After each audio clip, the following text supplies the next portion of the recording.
பேத், பேத் plus ஹசா அப்படின்னு சொல்லி அர்த்தம். அந்த பேத் அப்படின்னா என்ன அர்த்தம்னா வீடுன்னு அர்த்தம். பெத்தேல், பெத்தேல்னா அப்பத்தின் வீடு. அப்போ பேத்னா என்னது? வீடுன்னு அர்த்தம். அப்போ அந்த பேத் ஹசா அப்படின்னா என்ன அர்த்தம்னா கருணையின் வீடு, அனுதாபத்தின் வீடுன்னு அர்த்தம். அந்த இடத்துல கருணையும் அனுதாபப்பட வேண்டிய ஆட்கள் தான் அந்த இடத்துல இருப்பாங்க. அதனால பாருங்க, இந்த வியாதியஸ்த நேர எந்த இடத்துக்கு போயிட்டா அப்படின்னா கருணையும் அனுதாபப்படுகிற ஒரு இடத்துல அவன் உட்கார்ந்து இருக்கிறான். ஆனா அந்த இடத்துல உட்கார்ந்து இருக்கிற அவனுக்கு யாருடைய அனுதாபம் என்ன பண்ண மாட்டேன்னுது? கிடைக்கல. யாருமே அவனுக்கு உதவி செய்ய மாட்டேன்றாங்க. அவனுடைய வேதனை அதுதான். யாரும் எனக்கு உதவி செய்யவில்லை, யாரும் என் மேல் அக்கறையா இல்லை, யாராவது ஒருத்தராவது இந்த குளத்துல என்னை இறக்கி விடுறதுக்கு என்ன செய்யலாமே, உதவி செய்யலாமே. அவனுடைய வாழ்நாளெல்லாம் அவனுக்கு இருந்த வேதனை என்னவென்றால், இந்த கருணை இருக்க வேண்டிய இந்த இடத்துல யாருமே என் மேலே என்னவா இல்லை. சத்தமாக சொல்லுங்க, கருணையாகவே இல்லை. ஆமாவா இல்லைங்களா? ஏன்னா எல்லாருமே வியாதியாக இருக்கிறதுனால எல்லாருடைய என்னன்னா அவங்கவுங்க என்ன ஆகணும், என்னங்க இருக்கிற எல்லாருமே வியாதியாக இருக்கிறாங்க. அதனால் அவங்களாம் என்ன பண்ணுறாங்கன்னா, எப்போ நான் என்ன ஆகிக்கிறேன் முதல்ல, சரி சுகமான பின்னாடி யாராவது அவனை கொண்டு போய் அங்கே இறக்கி விடலாம்ல, அதுதான் உன்னுடைய எல்லாரும் சுகமாயிட்டாங்க, யாராவது ஒருத்தர் என்னை கொண்டு போய் என்ன பண்ணி விடலாம், இறக்கி விடலாம். யாருமே என்ன பண்ண மாட்டேன்றாங்க. ஆண்டவர் அவன் நெடுநாளாய் வெகு நாளாய் வியாதியஸ்தன் என்பதை கண்டு தெரிந்து தான் அவனிடத்துல வருகிறார். தெரியாம வரல. இயேசு கிறிஸ்துக்கு தெரியுது. அவர் அடிக்கடி தேவாலயத்துக்கு போயிருக்கிறார். அவர் எல்லா 12 வயசுல எங்க போனவர் தான், தேவாலயத்துக்கு போனவர் தான். ஆனா அவர் நெடுநாளா அவன் இருந்தாலும் அவன் இடத்துல கிட்டக்க அவர் என்ன பண்ணவே இல்லை, போகவே இல்லை. அன்னைக்கு தான் அவர் போறார். அன்னைக்கு தான் போய் அவங்கிட்ட ஒரே ஒரு கேள்விதான் கேட்கிறார். என்ன கேள்வி கேட்கிறார் என்றால், நீ சுகமாக வேண்டும் என்று விரும்புறியா? இப்போ நான் கேட்குறேங்க, அங்கே இருக்கிற எல்லாருமே வியாதியஸ்தர்கள் தான். சுகமாகணும்னு விரும்புறியான்னா நம்மளாம் என்ன சொல்லுவோம்? ஆமான்னுவோம். நீங்கள் சுகமானு நினைக்கிறீங்களான்னா பதில் என்னங்க வரும்? ஆனால் அவன் ஆமான்னு சொல்லவே இல்லை. ஆமான்னு சொல்லவே இல்லை. சுகமானு விரும்புறியாப்பான்னு கேட்டால் என்ன சொல்லியிருக்கணும்? ஆமாம், நான் என்ன ஆகணும் அதானே சொல்லணும். ஆனால் அவன் அந்த வார்த்தையை என்ன பண்ணவே இல்லை. அவன் என்ன சொல்கிறான் பாருங்க, அதுக்கு அடுத்த வசனம், அதற்கு வியாதியஸ்தன். இப்போ இவன் யாரா பார்க்குறான் சொல்லுங்க? இப்போ பேசிக்கிட்டு இருக்கிறது இயேசு இல்லை. இயேசுவை பற்றி அவனுக்கு நல்லாவே தெரியுது. இவர் அநேகரை என்னாக்கி இருக்கிறாரு, சுகமாக்கி இருக்கிறாரு, விடுதலையாக்கி இருக்கிறாரு. அதனால தான் அவன் இயேசுன்னு சொல்லாம தீர்க்கதரிசின்னு சொல்லாம என்னன்னு சொல்றான்? ஆண்டவரே என்றான், காட்ன்றான், தேவன்றான். அவனுக்கு தெரியுது இவர் யாருன்னு, ஆண்டவர். இப்ப சொல்லுங்க, அவன் தேவனை தெரியாதவனா? தேவனை நல்லா தெரிஞ்சவன். ஆண்டவரே அப்படின்றான். ஆண்டவரேன்னு கூப்பிடுறான். தெளிவாக தான் கூப்பிடுறான். கரெக்டாக தான் ஆண்டவர்னு கண்டுபிடிச்சிட்டான். ஆண்டவர்னு கண்டுபிடிக்கிறதே பெரிய விஷயங்க. தெரியுமா அது உங்களுக்கு? நிறைய பேருக்கு அதுலேயே டவுட் இருக்கும். ஏசுதானா? எது முருங்கை மரத்தில் இருக்குமா அதுவா? இது புளிய மரமாக இருக்குமா? அதில் கூட நிறைய பேருக்கு என்ன இருக்குது, டவுட் இருக்குது. யார் தேவன்றதே அவங்களுக்கு பிரச்சனை தான். ஆனால் இவனுக்கு அந்த பிரச்சனையெல்லாம் இல்லை. ஆலயத்துக்குள்ளே உட்கார்ந்துருக்கிறான், பெதஸ்தா குளத்தில் உட்கார்ந்துருக்கிறான். வந்திருக்கிறவர் யாருன்றது அவன் தெரியுது. சதமாக சொல்லுங்க, ஆண்டவர்னு தெரியுது. அப்போ நீ விரும்புறியான்னு கேட்டது யாரு தெரியுங்களா? கேட்கல. பக்கத்தில் இருக்க, நீ சுகமாக வேண்டும்னு விரும்புறியான்னு கேட்டவர் யாரு தெரியுமா? இப்போ ஒரு விஷயத்தை தெரிஞ்சுக்கொள்ளுங்க, ஆண்டவரே வந்து கொடுக்க வரல, உனக்கு ஏதாவது விருப்பம் இருக்கான்னு கேட்க வர்றார். நல்லா புரிஞ்சுக்கணும். நம்முடைய வாழ்க்கையில் நம்ம என்ன நினச்சிக்கிறோன்னா, அதான் நடக்கணும், அதான் வரணும், அதான் பார்த்து.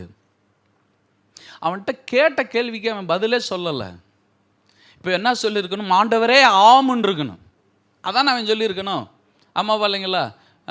அவங்க இன்னொரு இடத்துல பாருங்கள், ஒரு தீயில தண்ணீர் தள்ளி விட்ட அந்த மனுஷங்கிட்ட ஆண்டவர் கேட்குற, இவனை சுகமாக்க என்னிடத்தில் வல்லமை உண்டு, நீ என்ன பண்ணுறியா, விசுவாசிக்கிறேன்னு கேட்டோன்னு அவன் என்ன சொன்னான்? ஆமுன்ட்டான். ஆனால் இவன் என்னன்னு சொல்லலை, ஆமுன்னு சொல்லலை. ஆமுன்றதுக்கு பதிலாக அவன் என்ன சொல்கிறான் பாருங்க, என்ன சொல்கிறான்?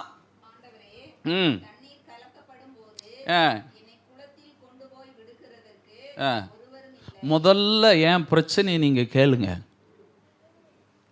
என்ன நீங்கள் யாராக வேணாலும் இருந்துட்டு போங்க, நீங்கள் ஆண்டவராகவே இருந்துக்கங்க. ஆனால் முதல்ல என் காரியத்தை நீங்கள் என்ன பண்ணணும்? கேட்கணும். ஏன்னா 38 வருஷமாக உன்னுடைய கவலையே என்ன கவலை தெரியுங்களா? யாரும் எனக்கு என்ன செய்யவில்லை. இது அனுதாபத்தின் வட்டம். இவன் அனுதாபம்ன்ற குளத்திலே உட்காந்துருக்காங்க ஆழமெல்லாம். யாராவது என் மேலே என்ன பண்ண மாட்டாங்களா, என்ன பண்ண மாட்டாங்களா, நான் சொல்கிறேங்க, இவங்க ஒரு நாளும் கூட வாழ்க்கையில் முன்னேற மாட்டாங்க. யாரும் உங்கள் மேலே அனுதாபப்படணும்னு அலையாதீங்க. அவங்க ஒரு நாளும் மேலே வர முடியாது. யாராவது என் மேலே அக்கறைப்பட மாட்டாங்களா, யாராவது இந்த புத்தி இருக்கிற வரைக்கும் என்ன முடியாது. நம்முடைய மைண்டு பாருங்கள், தேவனை தவிர எல்லாருடைய இரக்கத்தையும் தயவையும் கருணையும் எதிர்பார்த்துக்கிட்டு வாழுது. யாருடைய தயவை விட்டுட்டு?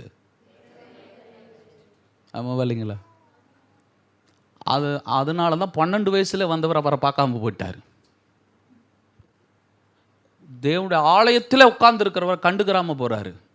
ஆண்டவரேன்னு தெரிஞ்சவனை பார்த்து ஒன்றுமே பேசாமல் போகிறாரு. ஏன்? இவனுக்கு ஆண்டவர் பெருசு கிடையாது, குளம் பெருசு. அங்க வந்த தேவதூதன் பெருசு. ஆமே, ஆண்டவரே வந்திருக்கிறார். ஆனால் ஆண்டவர் இவன் கண்ணுக்கு தெரியல. யாரை பற்றி பேசுகிறான்? ஒரு தேவதூதன் வருவான், ஆண்டவரே அவன் தான் குளத்தை கலக்குவான், ஆண்டவரே அப்பத்தான் சுகம் கிடைக்கும். விஷயம் புரியுதா ஆண்டவரே? ஹலோ, நீங்கள் உங்கள் இருதயத்துக்குள்ளே எத்தனை தேவதூதை வச்சுருக்கீங்கன்னு எனக்கு தெரியாது. என்னங்க? இல்லைங்க, அனுதாபம் யாரும் பரிந்து பாவம் பார்த்து நீங்கள் வாழ போகிறதே இல்லைன்றேன். ஜனங்கள் அதை விரும்ப ஆரம்பிச்சுட்டாங்க. அதனால தான் ஆண்டவர் சொல்கிறாரு, ஆலயத்தில் உட்காந்து யாருடைய பரிதாபத்தை தேடிக்கிட்டு இருக்க? யாரும் இறக்கி விடுறதுக்கு ஆள் இல்லை. அதான் அவனுடைய இருதயம் முழுக்க நம்பி கிடக்குது. 38 ஆண்டுகளாக அவன் ஜபமே என்ன ஜபம்ன்றது தெரியுதா? இதுதான் ஜபம். ஒருவேளை இந்த ஜபத்தை கூட ரகசியமாக நீங்கள் பண்ணிக்கிட்டு உட்கார்ந்துருக்கலாம். ஆமே, ஆண்டவர் சொல்கிறாரு, அவன்கிட்ட சொல்கிறான், குளத்தில் இறக்கி விடுறதுக்கு ஆள் இல்லையா? அதாயா பெரிய பிரச்சனை. ஒருத்த இறக்கி விட்டுருந்தா இந்நேரம் என்ன இருப்பேன்? ஆமே, என்னங்க இப்போ இவனுடைய என்னன்னா, யார் என் மேலே என்னவா இல்லை? அடுத்து என்ன சொல்கிறான் பாருங்க, நான் போகிறதுக்குள்ள இது எப்படி பாருங்க. இவன் வர்றான்னு தெரியுதுல்ல, ரொம்ப வருஷம் இருக்கான்னு தெரியுதுல்ல. சரிப்பா இந்த தடவை நீ போப்பான்னு என்ன பண்ண மாட்டேன்றாங்க. நான் இப்பயும் சொல்கிறேங்க, உலகம் முன்னாடி போகணும் உங்களெல்லாம் என்ன பண்ண போகிறது இல்லை. முன்னேறுங்கள்னு உங்களை பாராட்டுறவங்க எத்தனை பேர் இருப்பாங்க நீங்கள் நினைக்கிறீங்க? அந்த ஆள் தான் குழியை தோன்ற ஆளாக இருக்கும். சொல்லலைன்றான். நான் வர்றதுக்கு முன்னாடி, நான் வருகிறேன்னு தெரிஞ்சோன்னே ஆளுக்கு முன்னாடி குளத்தில் குதிக்கிறான். ஆமே, என்னங்க இவனோட பிரச்சனை என்னன்றதை கர்த்தர் பார்த்துட்டு தான் அவங்ககிட்ட கேட்குறாரு. முதல்ல நீ விரும்புகிறையா? உன் விருப்பத்தை பற்றி பேசு. ஆனால் அவன் சொல்கிறான், விருப்பத்தை பற்றியெல்லாம் என்னால் பேச முடியாது, எனக்கு பிரச்சனையை பற்றி தான் பேசி பழக்கம். நடக்க போகிறது தான் விருப்பம். அவர் நடக்க போகிறத பற்றி பேசுன்றாரு. ஆனால் அவன் எதை பற்றி பேசுகிறான்? கேட்கல. நடந்துக்கிட்டு இருக்கிறத பேசுகிறான். நான் சொல்லுகிற விசுவாச வாழ்க்கைன்னு என்ன தெரியுங்களா? நடக்க போகிறதை பேசுறது.